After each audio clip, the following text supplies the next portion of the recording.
Hello, everyone. My name is Emily Johnson, and I will be presenting on COVID-19, Black Lives Matter, and curriculum. I will be looking most closely at changes happening in Texas, New York City, and Ohio.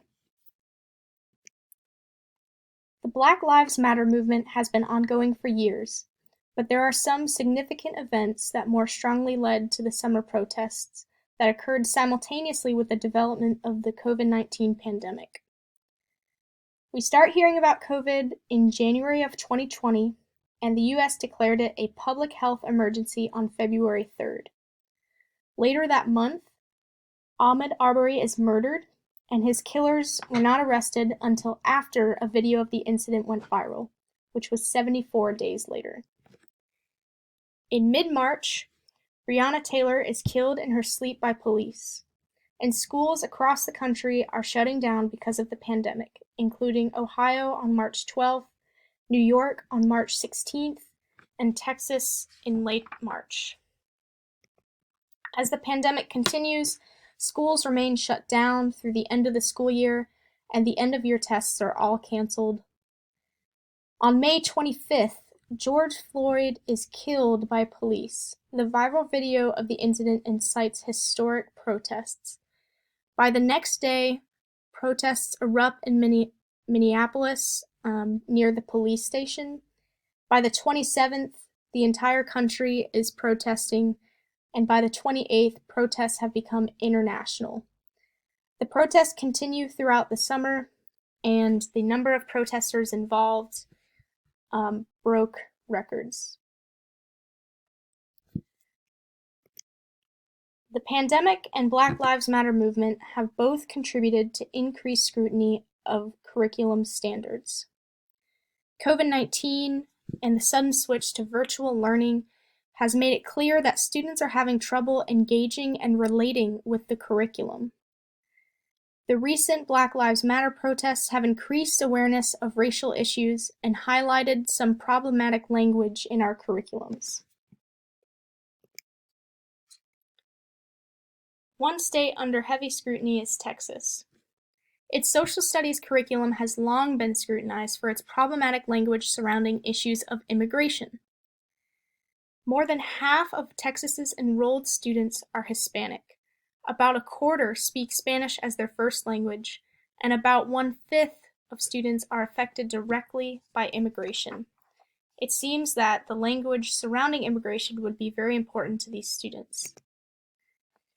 The graphic, created by the 74 Million, showcases some examples of problematic language in social studies textbooks. The passages are centered around the negative impacts of immigration, ignoring any benefits and without providing any opposing viewpoints. In particular, the viewpoints of the immigrants themselves are missing. In addition, there is a general underrepresentation of Latinx and Native American positive historical figures. For example, at the bottom, one of the examples is that Americans are constantly trying to compete with newcomers and immigrants for jobs, and that generally Americans are against immigration and want tougher immigration laws.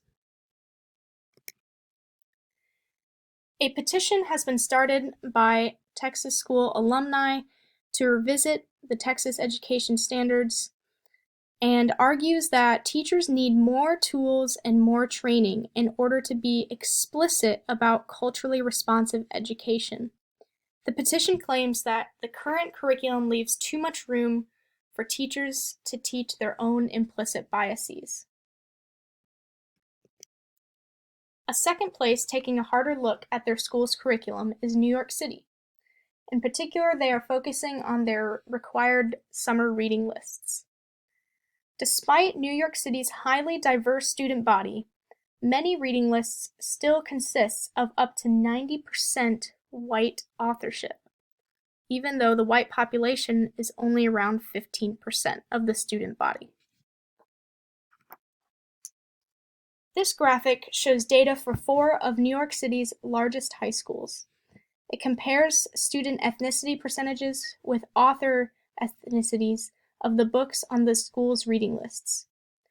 Where the blue author bar is higher than the green student bar, we see overrepresentation, and where the blue bar is lower, we see underrepresentation.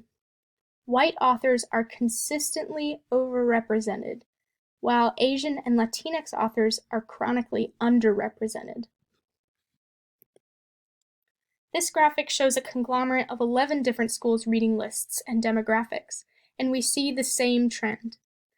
We see that Black authors are actually represented fairly well, because in 2019, the representation of Black authorship increased from 9 to 25% in an attempt to create variety within the reading lists. Although this is a step in the right direction, Asian and Latinx literature is still largely underrepresented. In Ohio, the BLM protests increased scrutiny of how schools are handling racial issues. According to many teachers, the curriculum downplays horrors events like the Civil War and is generally whitewashed. In July of 2020, the school board voted for anti-bias training for themselves and Department of Education employees. Following that, they pushed for re-examination of state tests and curriculums to make sure that, quote, racism and the struggle for equality are accurately addressed, unquote. Many have also asked for a Black history course in order to, quote, see patterns of racism over time and not just see it as isolated events, unquote. So what can be gained from these curriculum changes? In Texas, we can gain extra perspectives that include students' and communities' voices. In New York, we gain representation. And in Ohio, we gain actual conversations surrounding race from a young age.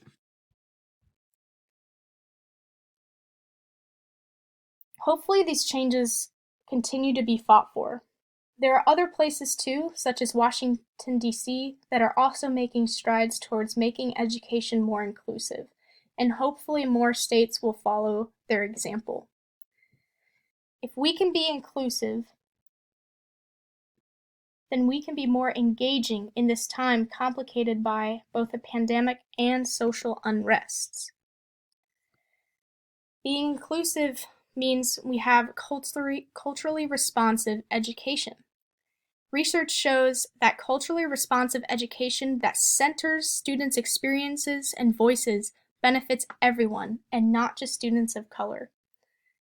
These changes in the curriculums are a step in the right direction and can be considered a foundational precondition for culturally responsive education.